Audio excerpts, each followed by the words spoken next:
पहली बात तो यह कि इमरान खान साहब की जो 26 साल स्ट्रगल है उसका अगर आप मुझे इजाजत दें, मैंने थोड़ा सा काम किया जिसके ऊपर उसका मैं अहाता करना चाहता हूं। एक तो खान साहब को आप लोटा ना कहें क्योंकि वो बहुत अजीम लीडर है, बिल्कुल ठीक है, और अगर मेरी गलती हो तो मेरी रहनुमाई फरमाए। 1993 में इमरान खान साहब किसके साथ था?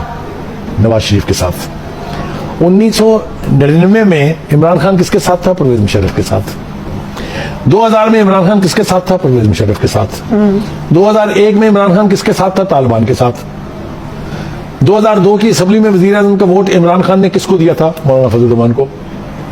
2006 में इमरान खान किसके साथ था? इफ्तिखार खान चौधरी के साथ।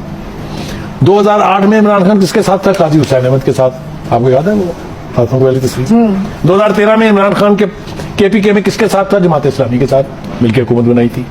ये मैं आपको उनकी 26 साल स्ट्रगल बता रहा हूँ, जरा गौर से सुनते जाए। 2014 में इमरान खान किसके साथ था? ताहिरुल कादरी के साथ। 2015 में बल्दियाती इंतखाबात में इमरान खान किसके साथ था? कराची में MQM, लाहौर में नून लीग के साथ, मर्दान में JUI के साथ, बुनेर में ANP के साथ। स्ट्रगल बता रहा हूँ आपको उनकी 26 साल। 2016 के सेनेट इलेक्शन में इमरान खान किसके साथ था? जमात इस्लामी और नून लीग के साथ।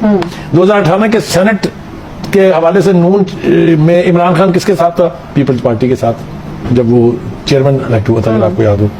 और अब आपको मैं बताता हूं कि ये रिकॉल मैंने जानबूझ के किया है कि आपको पता चले कि खान साहब जो है वो 26 साल उनकी जो जद्दोजहद है सियासी वो ठीक है। तो इसमें भी आपको प्रेस करना चाहिए खान साहब को कि खान साहब को इस चीज का इल्म है कि कोई भी सियासत में मुस्तकिल दोस्त या मुस्तकिल दुश्मन नहीं होता। हाँ, मुझे पता चला ये कि इमरान खान साहब जो है मेरे इन हवालों की रोशनी में किसी के साथ भी नहीं है। और अगर आप मुझे इजाजत दें मैं ये भी कहूंगा कि वो तो अपने साथ भी नहीं है।